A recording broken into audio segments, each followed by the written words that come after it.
I turned 16, 1944. My dad was in the Army. He was over in Italy fighting. So I said, well, time for me to join. So I went down to the Navy recruiter, and he said, well, you can't join. You're only 16 years old. I said, what do you mean? I'm 17. He said, well, you got to give a birth certificate and prove it. So I said, okay. So I went down to the courthouse, and I paid my 50 cents for a birth certificate. And back then, they just typed them out. And the lady said, you can pick it up at about 2 o'clock in the afternoon. I said, fine. So I left there, and I went down to a dime store, and I bought myself a nickel gum eraser. You know, one of those square ones, real soft. Got typewritten birth certificate, and went back to the library, put it in their typewriter with that gum eraser. 1928 turned into 1927. So I was 17 years old. I'm eligible to join the Navy. So I went to boot camp in Sampson, New York. And about 6 weeks in, this petty officer came into the dorm, said, anybody want to join the SeaBees? And, well, what's a SeaBee? He explained it to us that we're construction of the Navy.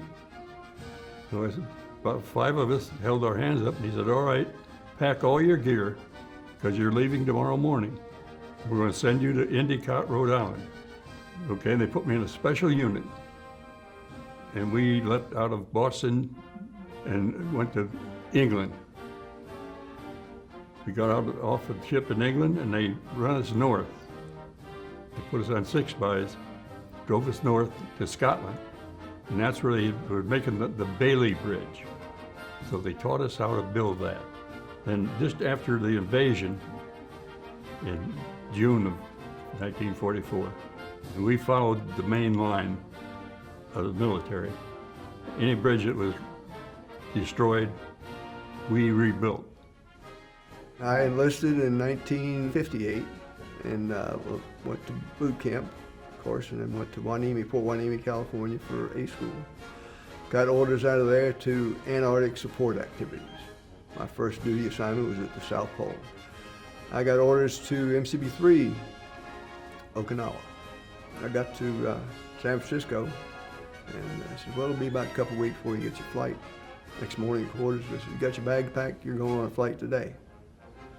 So I wound up in Okinawa, and the XO was the OIC of the Okinawa deck. He says, don't unpack your bags, because we're going to send you on to Thailand for 6 weeks. 14 months later, I got out of there. But our job in Thailand was putting the runway in. That's where they tested all the Agent Orange. I never saw anything grow on that 14, 18 acres that they were putting in there. It was more than that, so never saw anything grow. Made chief in 1960, E7. From there I went to the Naval Exam Center at Great Lakes. I was the one that wrote the questions for steelworkers that were wanting to get promoted. But no, I wrote real good exams, because I couldn't even pass them myself. We went from there to Thailand, got into a lot of Agent Orange that was stored there. That's where they took off the flights to fly over Vietnam. Vietnam, I was in MCB-3. I was in the engineering department doing the planning and estimating for I don't know how many different jobs. One being Anhua, the Marine Air Base. We went down there and repaired some of the things they were doing. From there, I was selected to take a SeaBee team. SeaBee team is like a SEAL team, but it's construction, Navy construction. And we went to a place called Cao Lan, Vietnam. It's right on the north side of the Mekong River, right on the Cambodian border. Ho Chi Minh Trail run through there. Interesting tour. We were preparing the roadways for the invasion of Cambodia. We didn't know it at that time, but we were doing it. We rebuilt all the bridges in Vietnam, plus we were right out in the middle of the people. And that was the good part about it. My job was the airstrip in Chu Lai, maintaining it, making sure that if they got motored, that we fixed the runway, etc. These platforms were 8 foot long, 2 foot wide, 2 inches thick, out of cast aluminum, but they were heavy, very heavy. So if they got hit with a bomb or a mortar, you had to pull them out, replace them with the same kind of panel, and it took quite a bit of time to do that. I said, gee whiz, there's got to be a quicker way to do this. So I took one of those 8-foot panels, and I had them cut a big square out of each end of it. And we hooked onto one of these strips and put a dozer on the other end with a cable. And I said, okay, pull.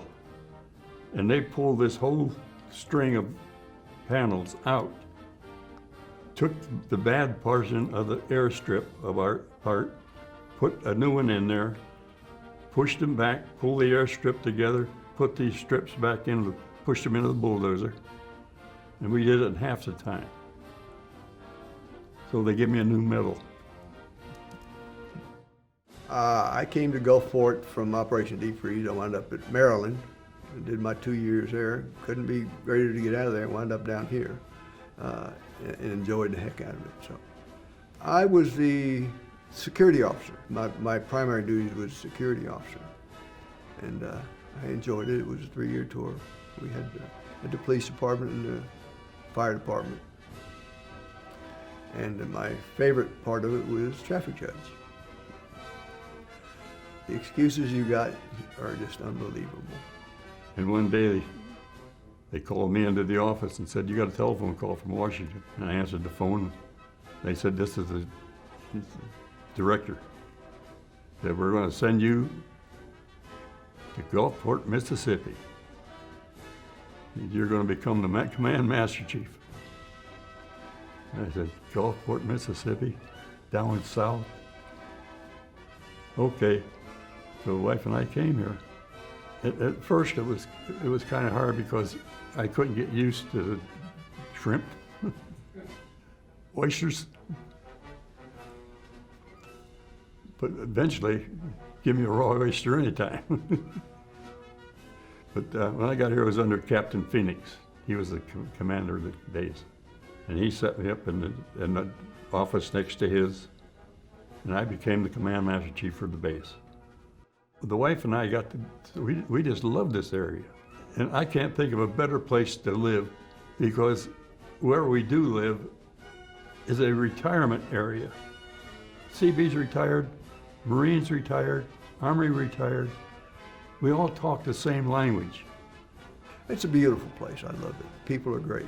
And the other thing that comes to mind is the interaction between the civilian population and the military here. Couldn't be any better.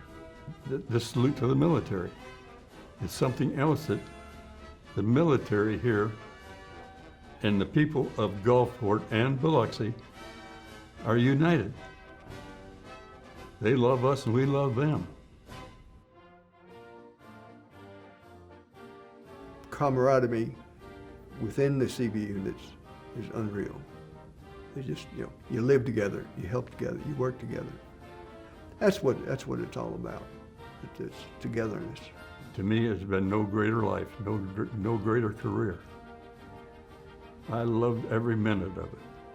I can't say it any better than that.